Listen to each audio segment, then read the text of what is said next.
to mute that again. Okay. I'm going to mute you. Welcome to Crazy Writer Chicks. That's our first ever event. I can tell we're pro already. Yay! I'm Nikki. We've got Becca and Winter here. So tonight, since this is our first one, I figured we would introduce ourselves first and then jump right into our topic and talk a little bit about imposter syndrome, where it comes from, what it means, why so many of us deal with that. Fun. It's not fun. I'm It's lying. fun. But my name is Nikki Rome. I'm a contemporary romance author who is in the process of publishing my series, book 3, shameless plug, releases on Monday.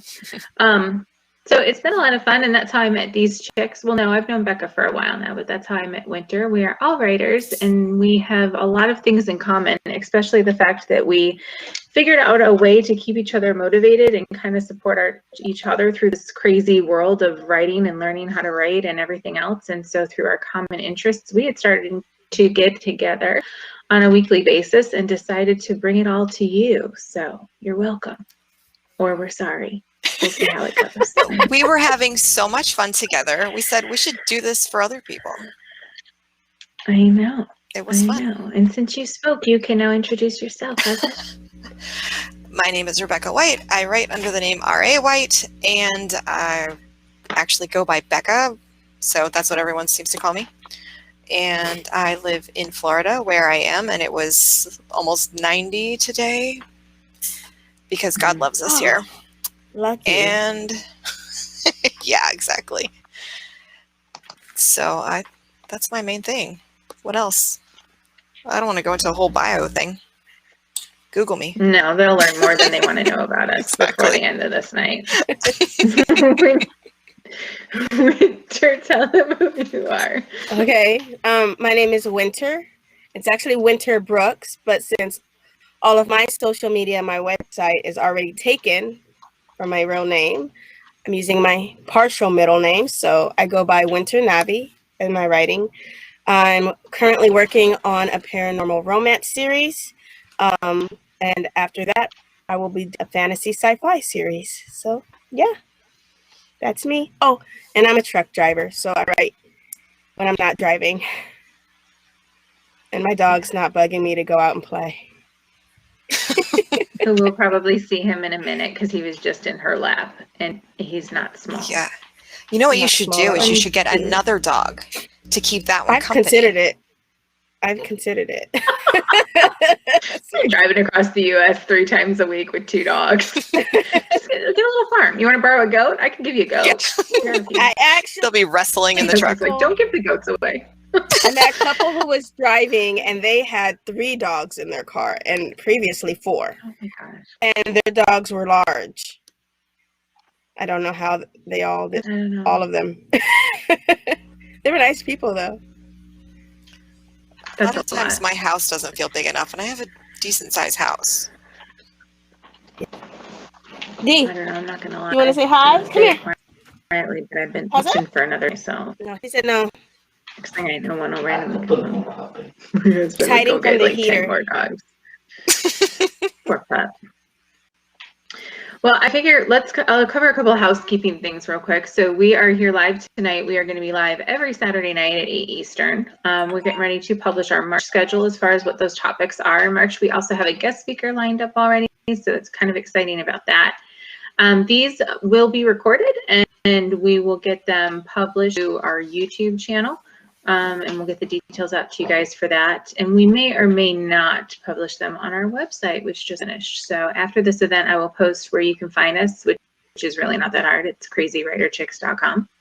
And that's where all the upcoming detail will be outside of the events that you see here in Facebook. So it should be fun. It's been fun so far. It'll definitely be fun. So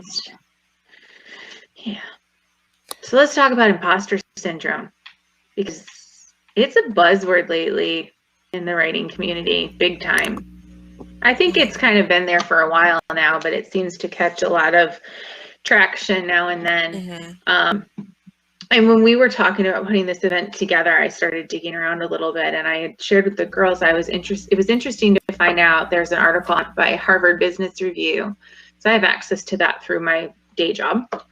And it actually came from the imposter phenomenon, which had started in the 1970s, and it was applied to women in business, just due to the outright biases and exclusion of women doing men's jobs for so long. And the most interesting part about it that I had found was it was not just, everybody can feel it nowadays, but where it stemmed from really was women doing jobs that were outside of the norm for them. And the self-doubt and the questioning and all the things that comes along with it, that quite honestly just comes around with being a woman to begin with. Layer in this because you're doing something different. And then we all kind of feel it and face it. And I think that's why it applies so easily to creatives. You're doing something, a lot of times you're exposing this creative part of yourself. Sometimes there's a very large emotional attachment to it. And there's fear. There's fear people aren't going to like it. They're not going to want it. And I know all of us have felt it at some point. And that's kind of what we're here to talk about today. Like, how do we get beyond it? What tricks or tips have you done to get out of your head when you need to? Is it support from other people? Is it different types of goals? Figure it all out. So that's where it came from, and that's why we're here today. Who wants to start us off? Who's getting 19 text messages in the middle of our live? Well, I have my computer on, which I normally don't do. I normally do these calls on my phone, but I hooked my computer up to my hotspot, and Sprint's telling me that my hotspot is dwindling on me. So hopefully nice. I won't chop out on you guys. If I do, I'll come back on with my phone. It works. Well, I was looking at some stuff about it, and just even the name of it, I related to right away without even knowing like a technical or definition for it. Just the idea of feeling like an imposter. I don't belong here. And I think I never grew out of that in my teens. Mm-hmm. Yeah. Like I think I think most teenagers feel that way to some degree, and I don't think I really grew out of it. Do you remember the just first that feeling time of you being kind of somewhere? felt it? I think when I was really small, actually, because I've always been pretty introverted and had, I think, a lot of anxiety, although at the time I didn't know that or what that was. And I'd say maybe be with a bunch of relatives and everybody's like having such a great time doing some crazy active thing, and I was not feeling it and feeling like, am I supposed to be here? I'm kind of the same I look way. like them, so I knew I was, but I grew up in my family's Italian, and I grew up in an area where there were not many of us. And so like from a very young age, we were taught to assimilate, like we did not speak Italian in the house. As children, we weren't even taught it as a second language. Like we would change our last names so that they didn't sound the same, like all sorts of stuff. And I think the first time I felt it was when I was in school. I remember coming home crying one day because some kids were making fun of my curly brown hair because I was in school with like these little blonde beauties. And my aunt taught me this terrible saying. I'm not even repeating it on here. And she's like, you just say this to yourself and you tell those girls this and that. And I like when I'm home and with family and stuff, you feel fine. And then you walk into a room of others and you don't, And then as you think about it going forward, I felt it so many times in my career. I work in the finance industry, and there's certain levels of jobs there where it is predominantly men, and then you hit a certain level of management. Or when I moved into commercial banking, and you're the only woman on the floor. And then I find myself making decisions and agreeing to do things and go places that are so out of my realm, but I wanted to be part of it because I need to be one of them. And that they're like, is this really who I am? Is this really right? Am I good at this? And all of a sudden, am I good at my job has now become, am I good enough? Am I this person that I'm supposed to be? Or am I just faking it, Yeah. And it's a lot to step back and be like, hey, I'm good at what I'm doing. I wouldn't have this job if I wasn't good at what I'm doing. And now, even now, going down this whole writer path, it's so weird for me to introduce myself or even tell people I know that I've written a book. I'm like, wait, am I really a writer? I got 3 damn books out there now. Like, I have to start saying I'm a writer, but it still doesn't feel real. Yeah. Yeah. I don't know. I'm kind of like Becca. I felt it early on, elementary school for me. I just always felt a little different. And then I grew up in San Diego, so there's a diversity of races there. But it was not rare for me to be the only Black person in a class. It was normal. I actually felt really oddly, I actually felt uncomfortable when I moved to Baltimore and went to college and everyone in the classroom was Black. I was like, this is not normal. Like, this is weird. And you learn. It's just what you grow up with, what the norm is for you, what you're used to. And my whole family kept making fun of me because they kept telling me I had an accent. And I was like, I don't have an accent. You have an accent. And they would say, well, why do you talk so proper? And I was like, because my mom sent me to school. I don't know what you want from me. So, I mean, we just all learn different things. And when you're around, I guess, other people who have learned differently from you, you start to second guess yourself because the norm is different everywhere you go. But for me, even in San Diego, I felt a little different. I'm introverted as well, but I'm also extroverted. I'm like that 50-50. And then I'll really extroverted, and then I'll second guess myself and think, was that too much? And I'll sit there thinking, was I too much? And it's the self-doubt that creeps in when you don't want it to. But that was like, so one of the things that article was talking about by Harvard was it kept saying, just because you have those feelings, it doesn't mean you're an imposter. And we've gotten to this point where we just adopt that, and it's like, oh, it's my imposter syndrome. Oh, it's my imposter. But the more we say it, it's like it becomes our own internal self-talk, and you start to believe that you're the imposter and you don't deserve to be there and you don't deserve to have a seat at the table. And that's where I struggle with, like, that's where it messes with my brain, because I'm like, no, I'm doing this to myself. But I still have covered, redesigned a book cover 19 times and sent it to all you guys how many times, and like anybody else will look at it, and I'm like, somebody tell me it's good, just tell me it's good, because I can't get my head there, And that's where I think the frustrating part comes from. Some self-doubt is healthy. Like, if you legitimately don't know something, it's good to be aware that you don't know it, because otherwise you behave like, I've known some people, especially socially, who really were somewhat socially inept and didn't know it. So I think as long as you're questioning yourself, you're probably fine. Like, if you're able to question yourself, if you're able to think, oh, was that too much? Then it probably wasn't. It was probably okay.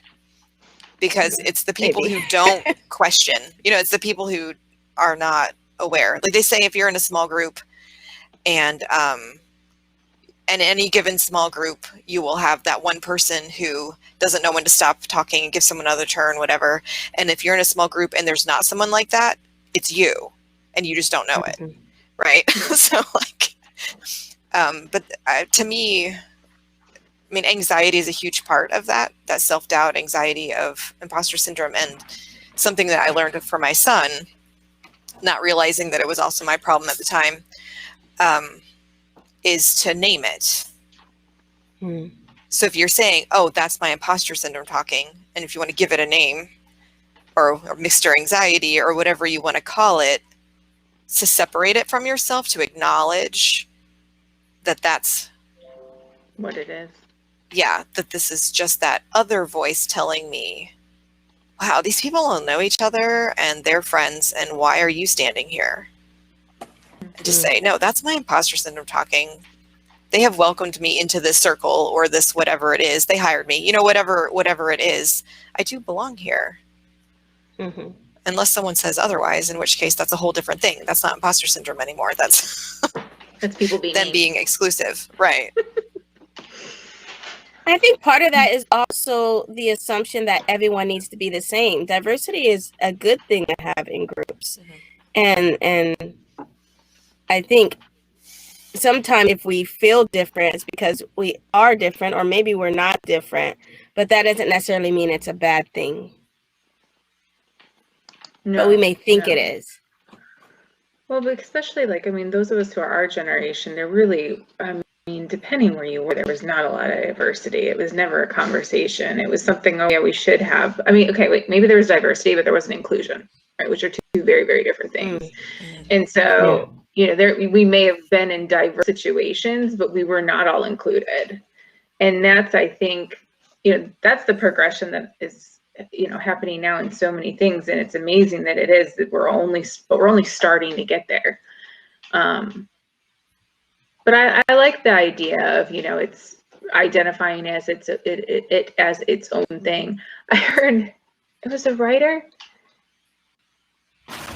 I think it was a podcast, maybe somebody who was a guest on Joanna Penn's podcast, and she was talking about how she struggled so much with the anxiety of being a writer and like embracing that was who she was, that in her mind she had created this boss, and she was this, you know, she had to work for a boss, and if she was working for a boss and she had a deadline, then she was going to get it done.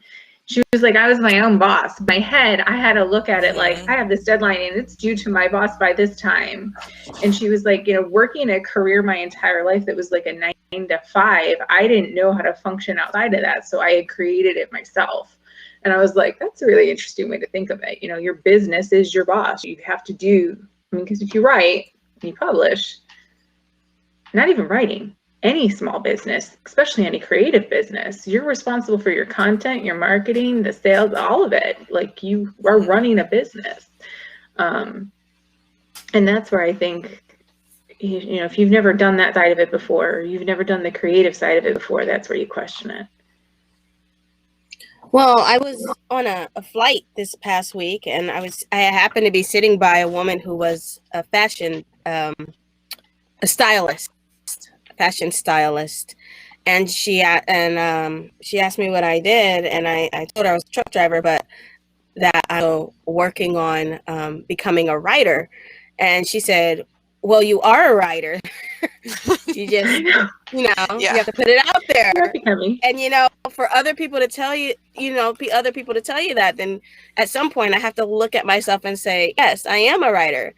And, you know, it's been said that if you're then you're a writer, just because other people don't see it yet. Right. You might not be an author yet. Yeah. You're a writer. Yeah.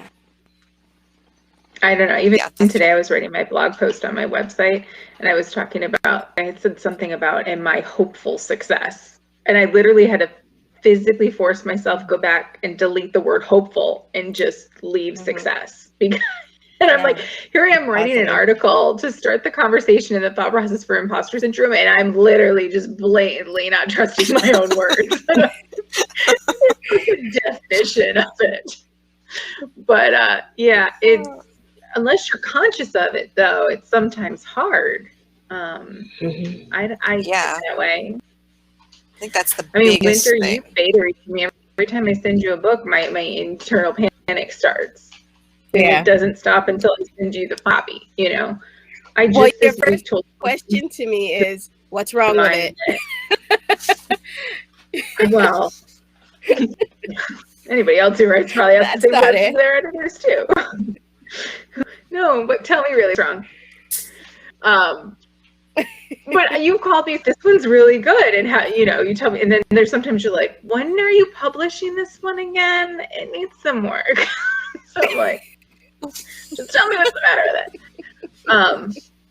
But I think, you know, there's some level of that goes into anything that you do, you know. It's just getting used to it. I've had to figure out ways to like define what success is in these little tiny goals. Like, I published my first book. I get to book 3, I'm going to reward myself with trying to advertise. When I get to book 6, I've published my series. I have not tied a monetary value to any of those goals, but if I feel successful, like I've achieved these small tasks, then it helps me get a little out of my head. It's the only way I've been able to figure out how to do it, other than to drive you guys and Sarah and everybody else I know just insane with my 9,000 questions. What do you think about this? What do you think about that? I have to tell you, I'm so excited today, guys. I've been writing daily for without nonstop, about 3 days, which is huge for me because I skip a few days and then I do a massive write. But I've been writing every day, waking up and writing. And guys, I've made it to my midpoint. And I'm about to blow something up. This story. Nice. Like, I'm super excited. I'm about to make it all blow up. And, I haven't gotten to that point before. I actually blew up a car in my last book. Back together. Cool. That sounds like fun. Yeah. But it's easier to blow something up when you know you're going to fix it later. But I'm in the phase of the story. I don't think I've ever been this excited writing before. Like, I get up and I'm like, oh, what am I going to do now? I'm writing. It's flowing. It's coming. Before, okay, I need to write today. And yesterday I felt like, oh, I want to write. And that's a difference because I'm seeing progress. But don't you think a lot of that is letting go of the anxiety? Like letting go of the, what if it's not? What if it's not? It's not perfect.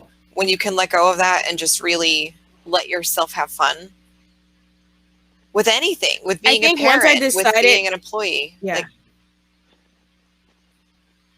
What? I said, I think when I decided I was going to write, my first draft was going to be dirty, like in the sense of not perfect, not fixing corrections, going to write it all out and then go back and sort through it. Instead of trying to make it perfect the first time, it liberated me to just write and go with it. A lot of people need to do it that way. Yeah. I've learned if I do it that way, I hate myself when it comes time to edit. So I have to go back. Editing that first book was a nightmare. Editing. It was so bad. Dude, most of your ideas. No, it wasn't. And when you're editing my books too. I'll be like, the book's done. You'll be like, let's add like 5 scenes here. Writing the whole book. It was like 3. We'll negotiate a little more. We'll negotiate. She really does. Sit there and talk her down. I don't even. I love it. Listen. The feed's got to be reined in once in a while. I said I love the feedback, but she's got to be reined in once in a while. So I listened to this lady talk. Her name was Valerie Young, and she talked about what you're saying, like being okay with your imperfections as a solution to imposter syndrome, like you said, and diversity, whatever it is, like saying, yeah, this is the way it is, and being okay with it instead of trying to fit in. That's certainly not the only way to deal with it, because fake it till you make it is also can be a good way to deal with it. But to just say, okay, well, here's my situation, here's my story, or here's how I'm going to write it the first time, and I'm okay with it. And she said that your body doesn't know the difference between being scared or anxious and being excited.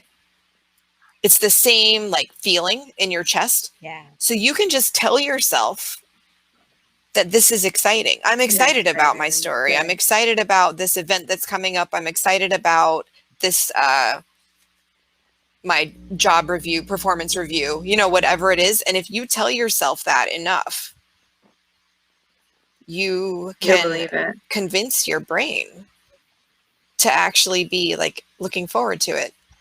I now have these signs. I can't turn the thing around, but I have several places in my house where I wrote, I typed out like half pages that say, that sounds like fun. And there's one on the front door. There's one in the schoolroom. There's one in the kitchen. Other day. Because like, our goal is kind of like to remember anytime there's a question, like we're going to do this, to say, that sounds like fun. Because literally if you tell yourself, I'm going to the doctor's office, that sounds like fun. Like you can make yourself feel better about it. Yeah. I think I actually used to do that in my teens and then somebody said something and then I was like, oh, maybe I shouldn't do that anymore. But whenever there was something that needed to be done, I would be like, I I need to paint the room. Let's have a painting party. Or I need to clean. Yeah. Let's have a cleaning party. Or I need, and one of my friends said, it's not really a party, right? I was like, but it is if you think of it that way. Yes. If you have fun doing it. And that's something I've been working with my son mainly, because I feel like I'm the kind of person I can do almost any job and find a reason to enjoy it. And I'll just be like, oh yeah, I like this about it. And that's just like my natural, and it's not always healthy maybe actually, but like my natural go-to is to think of why I like it. But my child is the complete opposite. It's depressing. I don't want to do that. Oh, like everything. So now it's always like, no, tell yourself it's fun. Like there's nothing wrong with it. It goes with like growth mindset that they work on with so many kids nowadays. It's like, I can't do this. No, I can't do it yet. You'll get there someday. Or the negative self-talk, all this stuff that replaces the positive emotions in children, which we never learned when we were kids, which is why we're the way we are. And our kids pick up on it as well. And it's, Ma, you can't do it yet. Like, we don't have the money to buy it. We can't do it. It's just getting them to understand the difference between what they really can't do and what they say they can't do. Yeah. Mm-hmm. But it's the same for us. But even like, something with money, it could be, why couldn't we do it? Why don't we believe it? It could be, but I'm not buying a boat, so. Well, that goes to the whole like can't all you do choosing is tell not them to. If they start saving now when they're your age, then they can buy one. That's what I tell Trooper. Oh, you want that truck? Sure, honey. Or you want a phone? He wants a phone. Sure, honey. As soon as you get a job and you can pay for it, you can have a phone. You can do whatever you want. Be aware that you're still going to be like, it's still going to be restricted access even if you have it. Like, you're not gonna... Go get a job and buy it, but you're still not going to be able to use it. Yeah. Could have it on weekends and for a certain amount of time every day. Actually, Jeremiah's big thing is he wants a trailer and a truck, and he cannot wait to work so that he can own a trailer and a truck. Yeah, we went through that. Okay. He's got to wait. Trailers I can are send way you cool. pictures of mine. You would die if you saw your truck. I really regret not driving out that day you were in Lakeland. Next time you make your way anywhere towards the south, I'm going to have to bring him out to see that. He's just obsessed. But again, why not? I'm like, you want to drive a truck? Sure, go. You could do that. You try to tell your kids they can do anything or be whatever they want, and then we become adults and we don't believe it anymore. It's like, what the heck happened? You know what? Speaking of, I think part of the imposter syndrome is not letting other people make you feel that way if you don't already feel that way. Because sometimes what happens is, like you said, in a male-dominated industry, I'm a truck driver. Like, there's nothing but a ton of males. Women are getting out there and learning how to do it and being out there. I've seen grandmas driving people. These women are all over TikTok, by the way. And go doing it. It's hilarious. I sent Winter one video on a female truck driver, and now I'm in truck driver TikTok world. And since I don't know how to do it, I can't. The story stop. But there's a lot of women out there doing your job, and I'm like, they're making videos about it. Yeah, but here's the thing: anytime you stop at a truck stop or somewhere, and you're surrounded by the men, the first question I get is, "Oh, you drive with your husband?" Oh. That's the first question. Or you drive with your partner? No. But you don't want to tell them you're by yourself either, because then you don't know if they're going to park there and come to your truck later. Be like, no, I drive with my boy D. I want to lie. I'm by myself, but I got my big baby. I have my D. So, but I mean, them thinking that I would only be driving if I had a man with me can cause someone to feel, go to sleep, honey. Is it me? Should I be doing this? Am I qualified? Or if something happens with the truck, my truck runs into literally my company sent me to get my company sent me to get a brand new truck, and it was on E with the light on. I drive to the gas fuel station, and as I enter into the gas station. I don't even make it to the island. Like the truck stops, it stalls on me. And I'm like, who gives a break without fuel? Like, I can't even make it. So then there's men trying to help me because I'm going to have to literally get towed 10 feet to go get fuel. And I'm trying to avoid my company getting that money, even though it's not all. And so then 2 men come and help me and they can't do it. And then another man comes, he's like, so how long have you been driving? Like, it's my fault. I don't have fuel in the truck. Oh. Yeah, that was his question. He's like, so how long? He asked me like 3 times. And he's like, so how long have you been driving? What a meanie. You know, like, they automatically assume that you're incompetent because you're a woman. Not even, like, how about it's not my fault? How about things happen? Like, I told them there was no fuel. They told me I would make it. I didn't make it. Like, what do you do? So those are the type of things that would cause you to feel inadequate, even though you're not. Yeah. And then I got in an accident a week later, and I did feel inadequate. So, you know. That was not your fault. I'm sorry, I'm laughing, but it's funny. Look, I mean, it's not funny, but it is. I'm upset about it. Little panic. Yeah. I've never had a situation where other men have made me feel inferior. I've had many situations where other women have judged me, and it's made me question if I should be where I am, which is interesting. I worked in commercial banking for like 3 years, and I went to the bank that I was working with a group of guys that I knew who had come from the previous job. And the women there, when they had found out what I was doing, because there's not a lot of women in that portion of banking, I had a lot of, why do you do that? Well, God, why did you get into that? Work with, and then I had a male assistant at White, who everyone thought was the banker, and I was the assistant. It's always fun when that happens. Like when you stand in a room and they're talking to the guy who's like literally making copies for you, and you're like, "Hi, it's me. I'm right here." Yeah, and that's why we write romance stories. It's a plot line right there. But I've always found more judgment from women than men, whether it was that they were curious, just simply curious, or whether they were jealous or interested or didn't think they could do it. But nothing keeps them from doing it either if that's what they want to do, it's not a very supportive environment. That's one of those things where they didn't pursue it, and so they feel bad about it, but they're blaming you for them feel bad, but they never attempted it. Maybe, but I think that's in any gender thing. But yeah, there's a lot of competitive. Like, you think, okay, I once had a friend tell me, like, she and her husband were going out to dinner, and her husband said, you don't really have to get dressed up. Like, they went out all the time. It wasn't like a special occasion or anything. And she said, I'm not getting dressed up for you. I'm getting dressed up for those, for them. Because it's really like even if you don't know them and even if you're not going to interact with them, there's this sense of being judged by other women. Yeah. Yeah.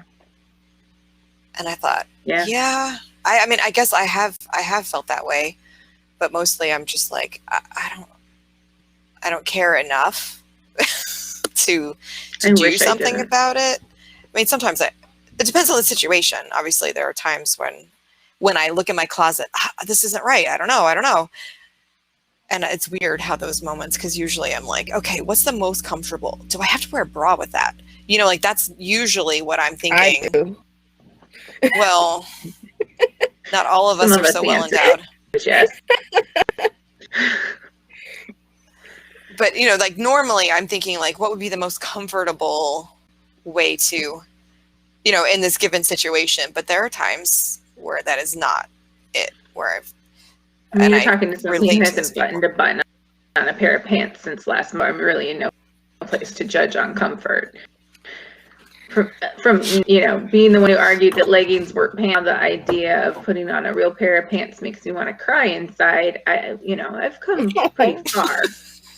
Um, but I do 110% get dressed for the women that are at whatever event we're going to.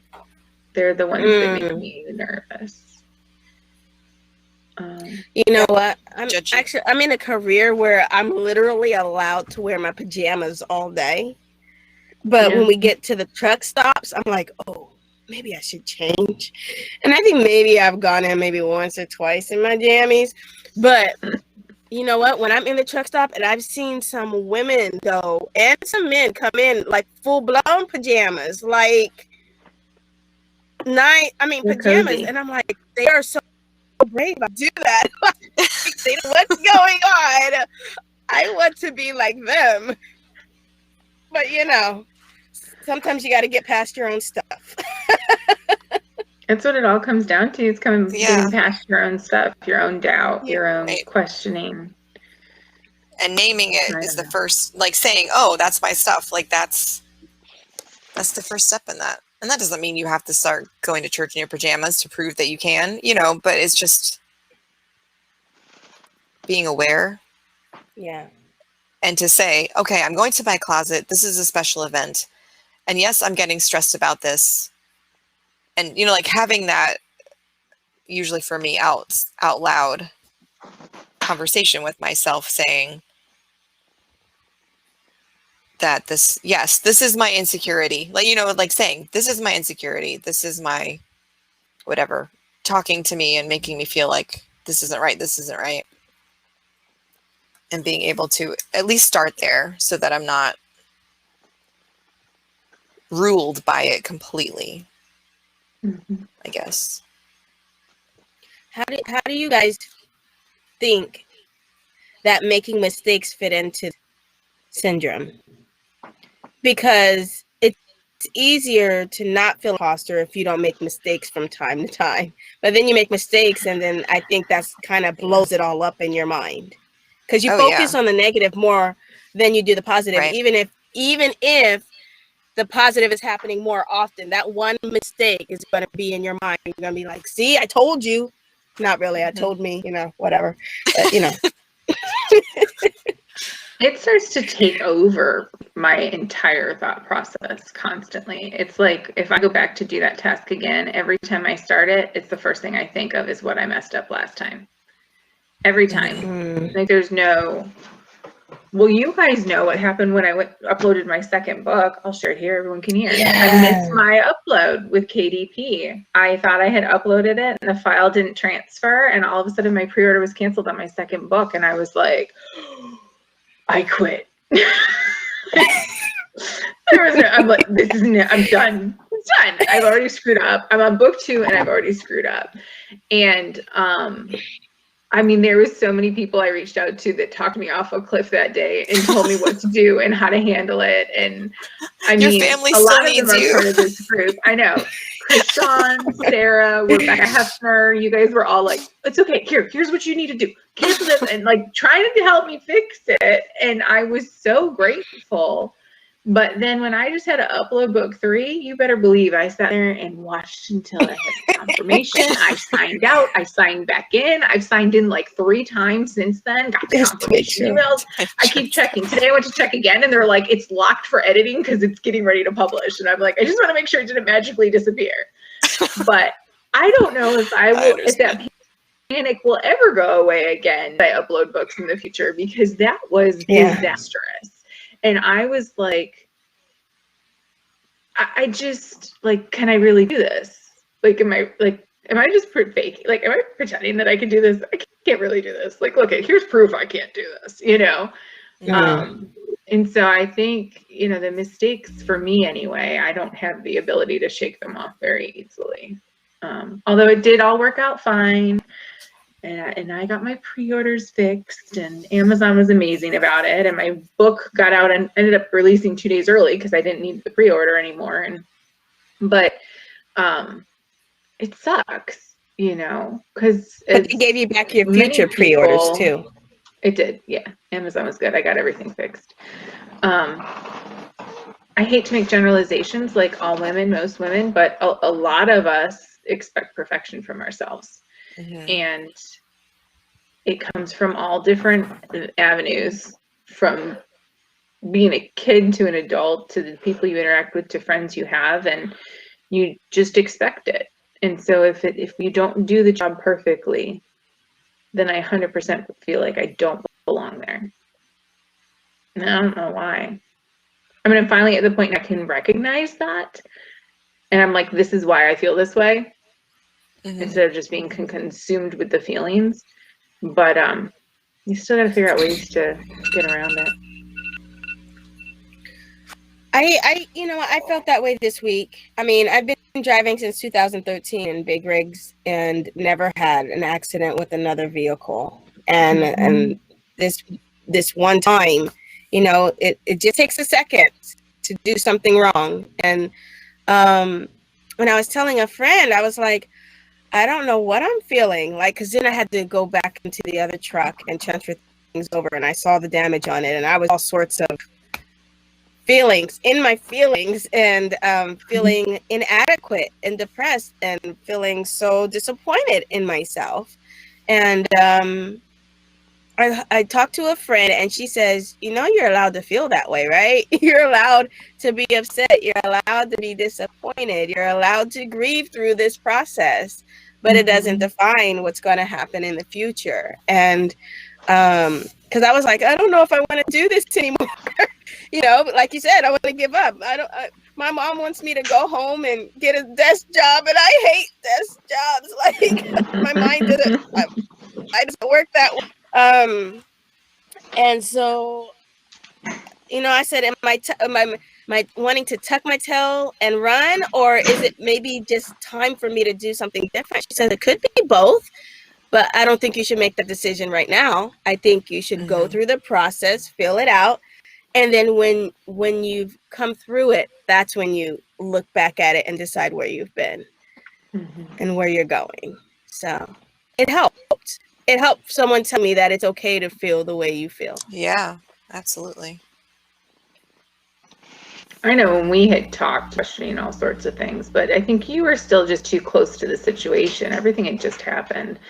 And, they talk all the time when you have these major live events, huge traumas, loss of a spouse, things like that, to not make any decisions right away. And it's because thinking clearly is very difficult in that type of scenarios, But the first thing anybody wants to do is ducktail and run. I missed an upload and wanted to quit being a writer. I mean, you had a much better reason to want to leave your job. But I don't know. Feelings are feelings. Doesn't matter how big or small. That's true. The issue is... Yeah, and perfectionism. I mean, something like that's not just perfectionism. Like, that's a traumatic event. But it can fuel perfectionism in the future, and especially if people are blaming that on any particular aspect of yourself, your age, your gender, whatever it is, race. Like, you feel like, I shouldn't say you. I have felt in the past like I had to prove myself more to be better at certain things. I've never had like a real job like Nikki. Like a real job where you actually made enough money that you could live on without living with your parents or husband or whatever, It's not as tall that it's chalked up to be. Trust me. No, and at this point in my life, I don't even have any. I mean, I can't. No, I hope that I can make money writing someday, or run a nonprofit or something. But I wouldn't want to have like a job, But Sure. I worked in restaurants for a long time, and it is actually extremely, at least in lower level restaurants. I've seen some now that aren't this way, and maybe things are changing because that was 20 years ago, because I am that old. And it was almost always men. The only women that worked in there they didn't speak English, and so they put them in the back, was really what it amounted to. And sometimes if you were a lesbian, they would let you back there. Like, that was really, which makes, talking about profiling people. But anyway, and there was one place I applied where the manager, the owner specifically told me, no, you can work on the counter or you could work on the floor, but you can't work in the back. And I didn't want to do that.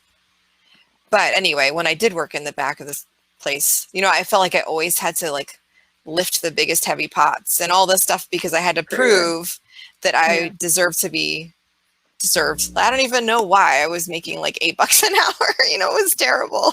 It was terrible. I mean, back then that wasn't as bad as it is now.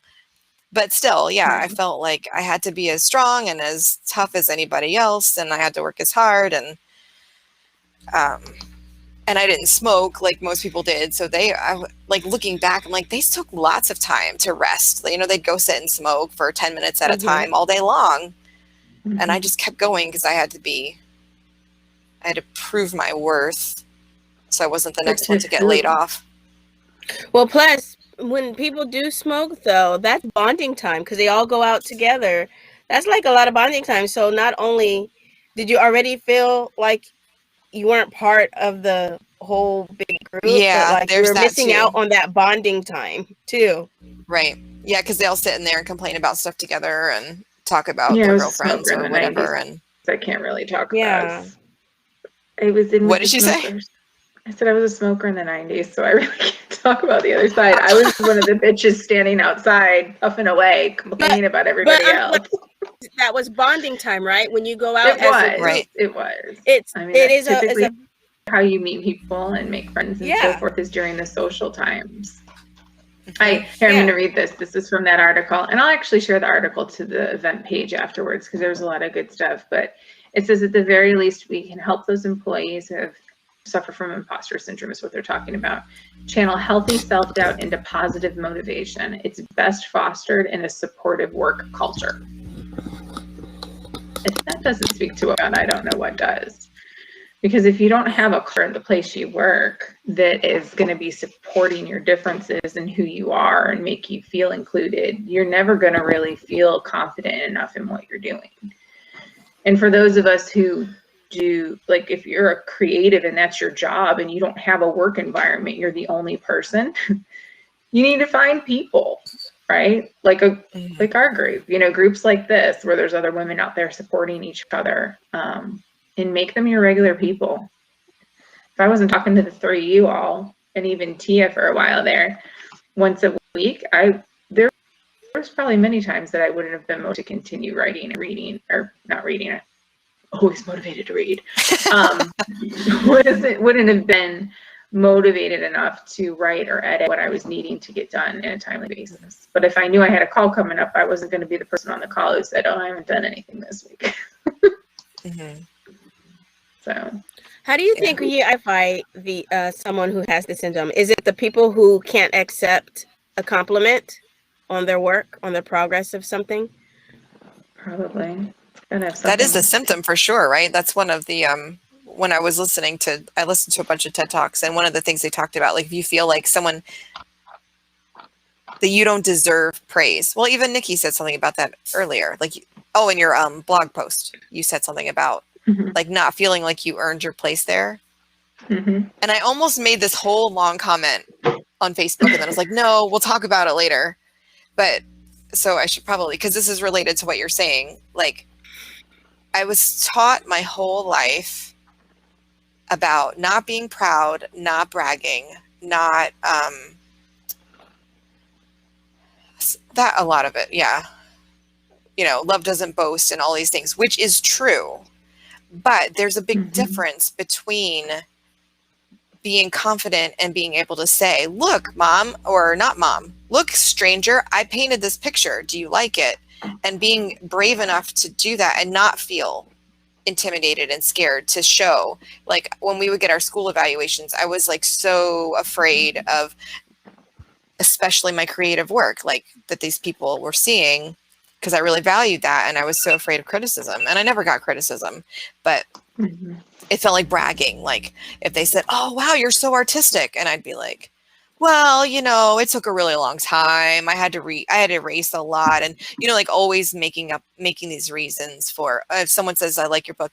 Oh, well, thanks. I've read others. Like you always want that tendency to downplay, to not accept the compliment is definitely, I really think that's closely connected. But that's not at all the same thing as bragging in order to intimidate someone or impress someone or to make yourself feel superior to someone. Like those are all very negative. And you can feel it when someone's doing it. But I think most people, unless their self-image is so bad, they don't feel like you're trying to make them feel bad when you say something positive about yourself. Like if you say, I went on a diet and I lost 3 pounds, like they don't think that you're calling them fat, do they? I mean, unless they already feel really bad about themselves, unless you really are. Like, I guess what I'm saying, like people, they can tell if you're doing that. And if someone says, oh, you look so good, like, don't downplay it. Don't be like, oh, I don't know, my hair, it's really bad. Like, I've never been able to take I know a I'm compliment cute, in my life. right? I'm horrible with accepting compliments. My go-to is I'm working on it. No, but you gotta own it. Try that. I might steal that. I can't do it either. People are like, did you lose weight? I'll be like, no, I probably gained 5 pounds, but thanks. You know, I'll make a joke about it because it's uncomfortable. But I work, because I have a real job, as Becca likes to say. I work in a coaching environment. And so you're observed constantly and given feedback. And the most uncomfortable portion of receiving feedback for me is anything that I've done well.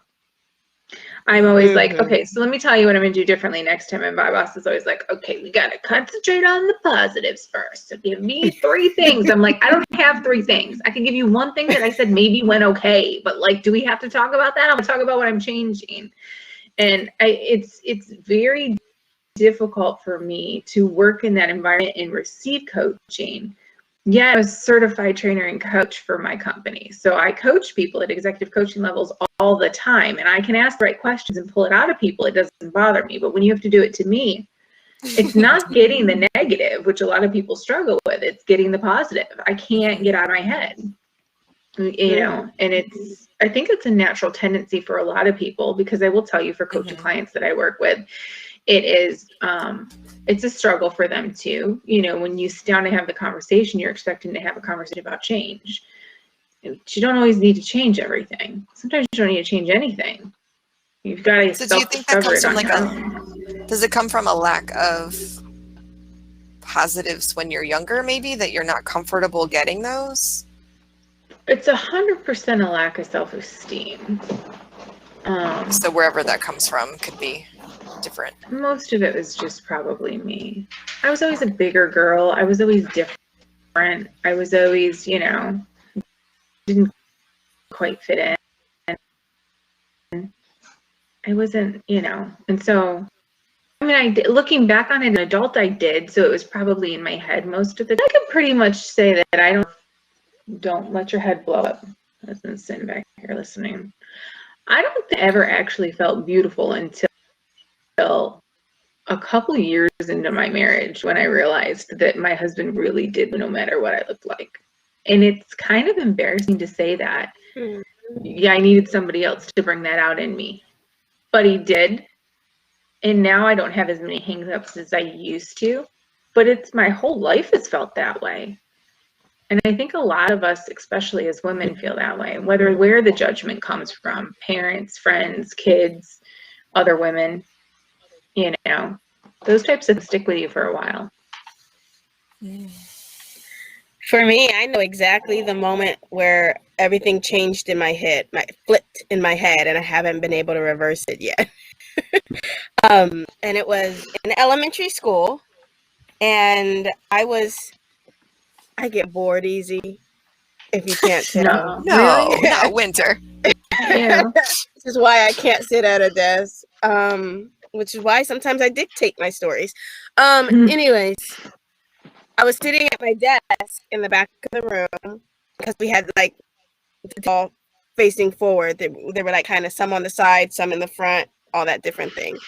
So I was bored, and I was playing with the pencil, and I had just discovered that if you hit the tip of the pencil, it kind of flops up, and I was so amazed by it that I was doing it, and I hit it too hard and it flipped up and came back down.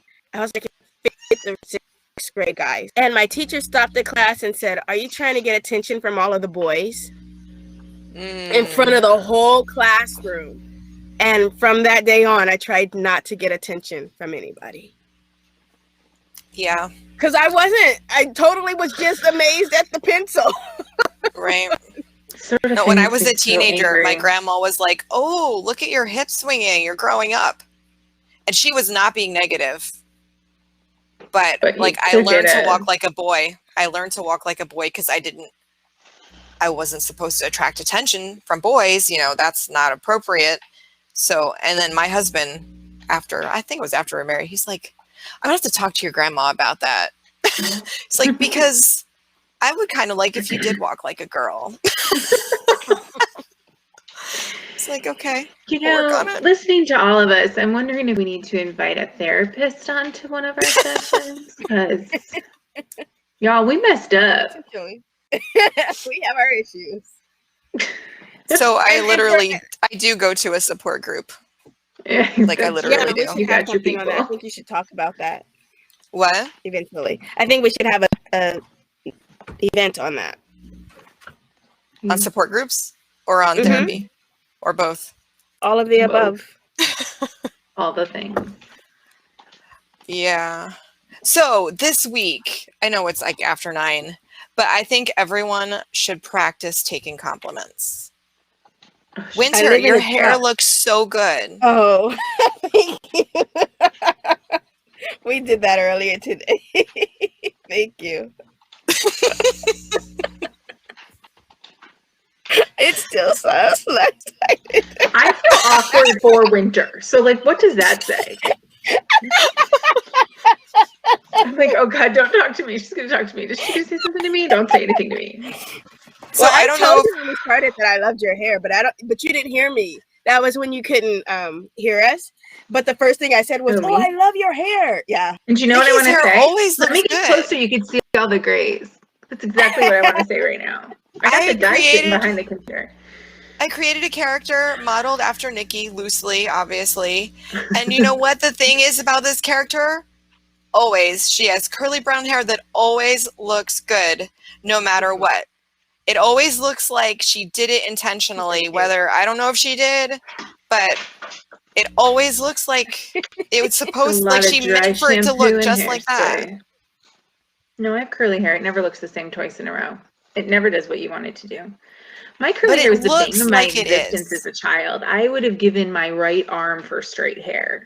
And I spent so many years of my life straightening my hair. Really? Like back in the day before Looks flat so irons long. existed, with like an actual iron on an ironing board. I would go to my Mhm. cousin's house early before school and we would Oh, iron you did each the other's hair because hairspray we hated our thing. curls. Girl, we did all That's the things. Total We tried, hairspray did right it. there. You see, And that's now the I'm thing. old, I'm Everybody like, who has just gonna leave it curly. Yes, everyone like who an wants 80s straight hair rocker. wants curly hair, and everyone who has curly hair wants straight hair. I know. See, okay, so we're right back to where we started this whole call. It's 9:02. Well, what are we talking about next week?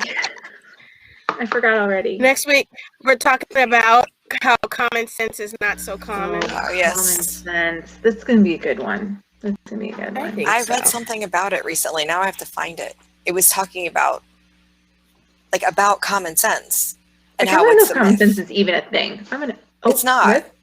It's not. I'm gonna do a little research before the next call. Yeah, me but- too. I'll look up some stuff. This was. Okay. But it is a It's good thing chat, to be guys. aware of. I know. Yeah. I can't stop yawning. Thanks for throwing it all together. Probably time to go to bed. Throwing it to. Just throwing. All right. I didn't mean it that way. I meant like I took- getting it all together. See, now she's gonna be like, she thinks I just threw it together. Did I just throw it No. together? Like, do you know how many hours have been put into figuring this out? Let me call you and tell you. And now I'm gonna hang up and regret saying that. So either And you've way, I'm done a not- great job. Good job. Good job. Proud of It's you. Thank you.